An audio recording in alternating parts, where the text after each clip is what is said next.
virtuous woman. She's worth more than gold. She doesn't. Hello and welcome to another episode of Becoming the Proverbs 30 Woman podcast. My name is Chama Kende, also known as Special Agent T, your host for this podcast. And on today's show, we have Jennifer Ngure.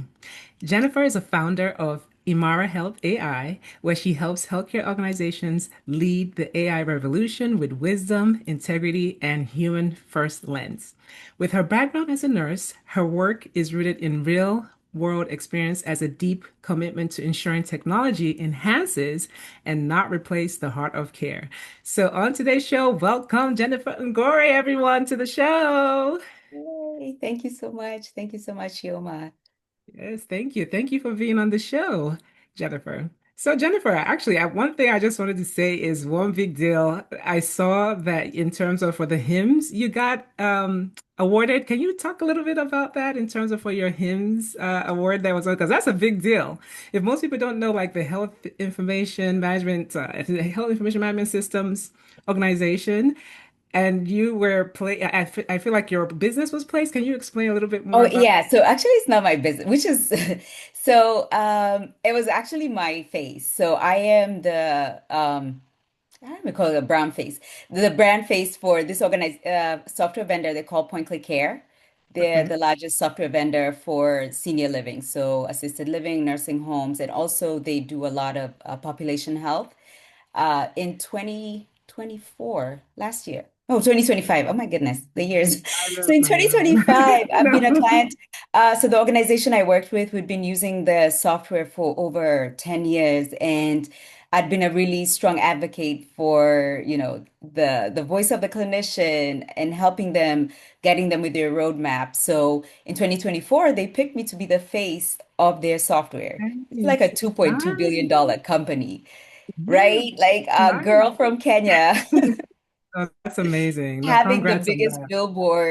biggest billboard at HIMSS. So that is like Wow. a testament to God. Like I can't even, it was like a pinch me moment. So I'm so grateful to like God for that opportunity. I even had to share it with my parents. I'm like, I'm at HIMSS. They're like, what do you mean? I'm like, you do not understand, right? Yes, yes. I'm It's gonna it's have to put that as I do the editing. I'm gonna probably try to add that picture so we can have it within the show just so everyone can see that. But yes. no, congratulations. No, that's a big deal. Yeah. Because I'm in the healthcare IT experience space, so I understand how big of a deal that is. So congratulations on Thank you. that. Thank you. So how would you describe what you do in one sentence? I would say I help healthcare organizations and nurses lead in this healthcare AI revolution. AI has always been there, but has never been a moment like this in history, in my history, where Definitely. we as clinicians are being given access to define how AI will be rolled out, access to how AI is going to shape how we take care of our patients, how patients interact with their data. It's no longer a passive interaction. As you go into your doctor, you're informed. I think you said you're in the healthcare AI space. We're always like trying, how do we get our patients engaged more? Like we're educating them, but they come back with the same symptoms. AI is going to be that equalizer. It's going to give them access to that information, to that knowledge. Like, what does it mean when doctor says I'm a diabetic? How do I take care of myself? And then also as clinicians, because I work in the health tech space as in informatics, this is our moment to be that voice. I think when electronic health records were being rolled out during meaningful use, everyone was like, we're just going from paper to electronic. We just took the paper processes and made them electronic without that. What did it mean? But I think Hmm. now we're more informed. We've been using it for years. We know the impact of just taking a paper process and putting it into electronic instead of what is the problem we're trying to solve and how can we solve it? Right. So No, no. pretty excited about that. Yeah. No, no, no, you're absolutely right. Of just because I feel like healthcare is always the one that's behind in every Yes. industry. And the one thing that I would say is like a big, huge is the health information exchange of being able to see across states the Yes. different information. Because I think one of the things was even just with allergies, like having that information, because I feel like they've been life-saving tips in terms of just knowing like a simple thing as if a medication, a patient is allergic to a certain medication and not having, like, let's say they were out of state and you didn't know that and something just happened. Just that tiny information can make a life difference Exactly. in It terms of does. It that. does. So Yeah. definitely AI and just technology in general sense, I think is very beneficial in the healthcare space. So when did you first sense this calling into this work? I gotta be so I've been a clinician, bedside, I was a bedside nurse, and I've always been a strong advocate of technology. So I was born and raised in Kenya. And when we finished school in Kenya, our parents would always be like, what do I do with this child? They'd all take us to computer school. I don't know why computer school, but we all went to computer school. So I was always in the technology space. So I got like A plus certified, SQL certified, but I always knew my heart was always in care and taking care of people.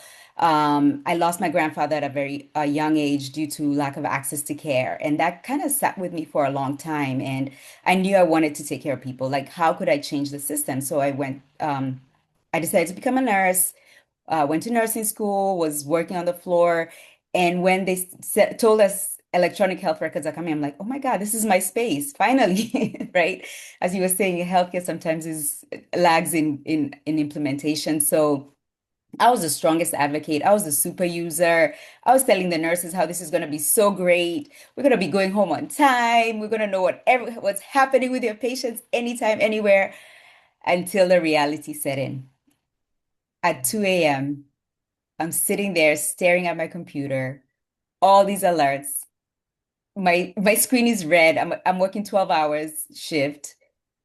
I'm still behind on my 7 to 11 documentation, and now the 11 to 7 part has started. I'm still trying to catch up with documentation. And I could see it in everyone's face. This a technology that was supposed to be so revolutionary and change our way we work was actually adding to our workload. We were no longer taking care of the patients. That you're not even looking your patient in the eye. You're just like so concerned with the alerts, the I need to get my documentation done on time. And I had 6-month-old twins, and that was my breaking point. I'm like, I'm not gonna get home on time. I'm gonna have to call my husband and tell him to call and say he's gonna be late to work because I have to sit behind at work and document. Oh, wow. And that was my breaking point. I'm like, there has to be a better way. There just has to be a better way. And that was that moment for me where I just started researching like who designs electronic health records, who's in the room. And I saw this degree, I think it's God, because I had no idea what it was, right? It was uh, health informatics. And everyone on the floor, I would tell them I'm going to school for health informatics. All the nurses are doing their NP, they're going for their MSN. I'm like, no, I'm doing this informatics thing. And no one really understood what it was. But I just knew based on my research, this is how you get in those rooms. This is how Mhm. you'll get in the room, Jennifer. So I went, did my master's in informatics, and I got in that room, got in the room with the people who are designing the system, got in the room where the decisions are being made on the systems that will affect clinicians. And that's has always stayed with me. That knowing that I am making that difference, that clinician who will be able to lead their shift on time, be able to be at their child's, be at the games, be at the dinner table, right? So that is what motivated me. Wow, no, you nursing informatics in the hospital is a very essential role because they bridge the gap between IT and the nurses on the floor because they understand in terms of, okay, what is the workflow of the nurses? And sometimes when in IT we don't, we're just building based on this thing, but you're not considering, does that make sense for their workflow in terms, especially like I know the stuff with the alerts because it's like usually with the policy they'll just say, yeah, build an alert so that way they can Yeah, they'll make sure, yeah. they can get it. But that alert, it can be a fatigue. Like, is this like a, overwhelming fatigue? Like, is that a necessary or not? Is that like, and it's almost like sometimes also they over alert. So that way the nurses can't even, should I say, Mhm. think sometimes. So the clinician can't even think sometimes. So your role is very, very critical in Yeah. And I think for me hospital. was like when you think as a someone in tech or as an engineer, a software developer, the code works. No Mhm. errors, it worked.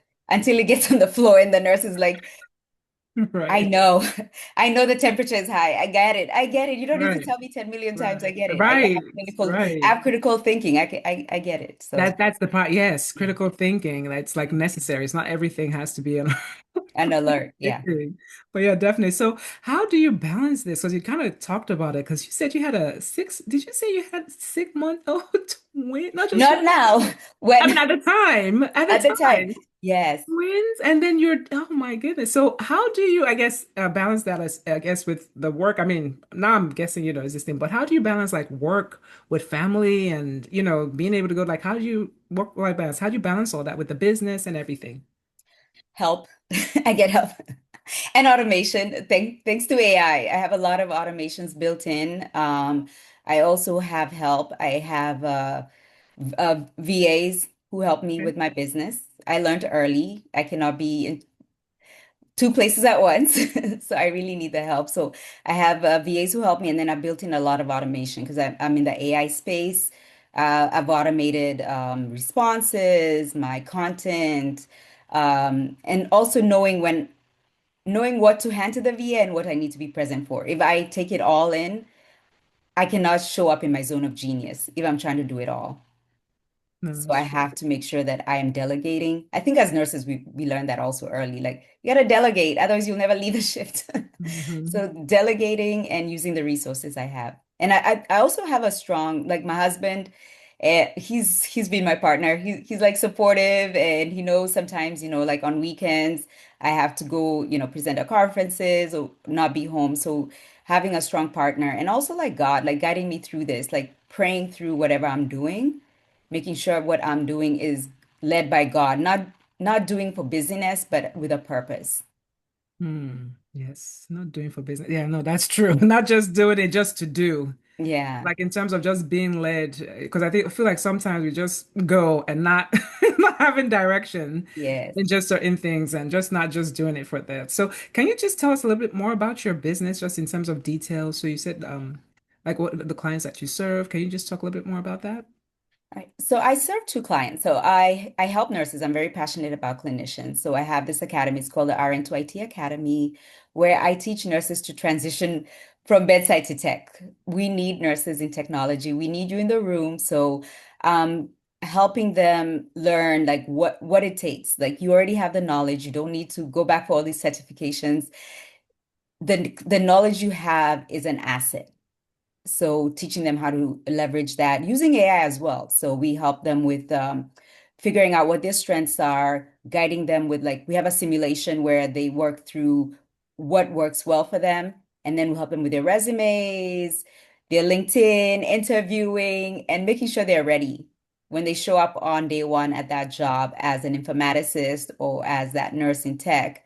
They're ready, they speak the language, they know what they're looking for. And then my other side of the business is Imara Health AI. I'm really passionate about governance and how these models are being trained, especially I have a framework called the Secure Framework, which is really rooted on that governance framework of is this system aligned? Like, is it ethical? What was it trained on? So that's really part of my business is helping organizations making sure that whatever tools they're bringing into the organizations are aligned in this secure framework and that it resonates with their end users. It's not biased and it offers their clinicians what they need and also keeps their patients safe. Okay, nice, nice, nice. You're doing good. So, and you kind of talked about it, so I was gonna, it leads me to my next question is like, what transformation, like when your clients work with you, what transformation, what change did they experience? For the clinicians, it's that moment, that opportunity, knowing that they can be in the room. Your voice is not invisible. Your voice matters. That nurse working at 2 a.m., taking care of that patient, that knowledge is what we need in the room. So Hmm. that's the transformation they get. They understand that they're an important part of this ecosystem. Good. That's good. So, what season would you say you're in, of your business or just in your life general, would you say you're currently in? I'd say I'm in the building phase. I'm feeling called. There's so many opportunities out there, and I want to open up doors for others, right? The doors that were open for me. I want to give the same to others, right? In terms of the opportunity to be in the room, in terms of organizations to be that voice, no longer accepting what the vendor gives you as your new EHR system, asking those questions with a framework that is evidence-based. That's good. That's good. That's good. So for your I'm guessing your framework is trademarked Yes, it is. already. Yes, yes. Awesome. Awesome. Awesome. Awesome. So is there like a specific thing project that you're currently working on that you like to mention in this episode? Yes, actually currently enrolling my next cohort of nurses. This is your time, nurses. Like learn AI. AI is AI literacy, AI opportunities, and not just in the hospital space. Like there's so many opportunities. As I mentioned, I grew up in Kenya, so I'm really looking to grow this organization where I can just help also globally. I'm the divisional health director of the Global Nursing Informatics Association, where Ooh, we teach nurses around the world, from wow. Kenya, Uganda, the Philippines, Brazil. Like we are ready to have nurses at the table. And the more nurses we are, the more united we are, we will come together to create systems that actually fit into our workflow, and the only way to do that is getting that knowledge. So what I'm offering my audience is that opportunity to learn so that you can be at the table to make those decisions. Yeah, we'll have this in the show notes just so you know for people to join and everything. So can you just briefly describe, is there anything else you'd like to mention? How can people find you? I know you mentioned your cohort. Can they find you on any socials? Yes, I'm on LinkedIn, Jennifer Ngure, Ngure. I have to spell my name. Jennifer Ngure on LinkedIn. Also on social media at RN2IT Academy on Instagram. Um, Always happy to help. Please reach out. Even if you're not a nurse or you're a clinician, reach out. I'm actually working on AI scribes. So if you're a provider whose organization is rolling out AI scribes and is curious, um, reach out on my LinkedIn. Oh, nice, nice. And have this in the show notes. And I'm guessing with your QR code too as well. Yes, yes, It yes. can have those details. So we'll have both, either the QR code or we'll have the details once this episode drops. You would have that in your show notes. So, this is the Becoming the Proverbs 30 Woman podcast. And I always ask all my guests, what is one quality of the Proverbs 31 woman do you most identify with? I'd say discernment. When I think about my younger self who came here at 18 with all the dreams of taking over the world, being, taking care of everyone, making the world a better place, just having that discernment to make those decisions, even when all the voices are saying no, like you don't belong, you're an immigrant, you're a woman, you know, you're a nurse, always knowing that. And I always feel it's the prayers of my grandparents, the prayers of my parents, all my community, listening to the voice of God in every decision that I make, and using that discernment. Oh, that's nice. I love that. I love that in terms of just acknowledging God in everything that you do, and He would honestly make your path great. So thank you, Jennifer. Is there anything else before we end this episode you want to tell the audience before we end and round up the show? Actually, I want to ask a question. You Okay. know, why Go. Special Agent She? Like when I think Oh, well. Special Agent, I'm like, ooh, is she CIA? So good, Should I so be good. keeping my secrets? Good, good question. So when I first started this podcast, you mentioned, just being led by God, because honestly, this podcast is not my own. It's mostly God. And I just kept asking God, I was like, most people, because I was gonna say call it Coach Chi, but I was just like, God, everybody's using Coach. Like, can I maybe use like a different name? And then I remember I was reading, I believe it was Ephesians, when how like in the Bible it would say Paul was a bondsman of God or something. So, but this time I was reading it in the Message Bible. And actually in the Message Bible, it called him a special agent. I was just like, we are all special agent of God, like in terms of doing this. So that's why I was like, okay, God, that's what I'll use. Like, so that's how I came up with a special agent. She was Wow. reading the Bible with that in terms of for the podcast. So yeah. I love it. I love it. I was like, special agent. And I know you live, Yes. I think, in the Maryland, DC area. I was like, ooh, is it something? Yeah, most But people yeah, always think like is she a special agent, like her special agent for her AI, or is it a special agent? So it's a good, I icebreakers of love what that is. So, but yeah, that's how I got the name. I Was love like it. Paul. Paul was a special agent, so I was like real special agents for God. So that's mine. I love it. I love it. So Yeah, that thank makes you. sense. Thank you. Yeah, and also just I if there's something I want to end with is just reminding everyone, human first, AI second. If as much as AI is everywhere, we got to remember we need that human connection, right? Yes. And Yes. always having the human in the loop, not just in terms of the algorithm, but we still we still got to talk to each other. We got Yes. to ha make those decisions as humans in whatever area you're in, be it healthcare, be it tech, always remembering human first, AI second. Yes, Always. yes, definitely. Well, thank you, Jennifer. It's been a pleasure having you on the show. And folks, that's another episode of Becoming the Proverbs to the Woman podcast. Your host, Chama Kende, also known as Special Agent Chi. Until next time, stay blessed. Bye. Thank you. Proverbs 31 woman.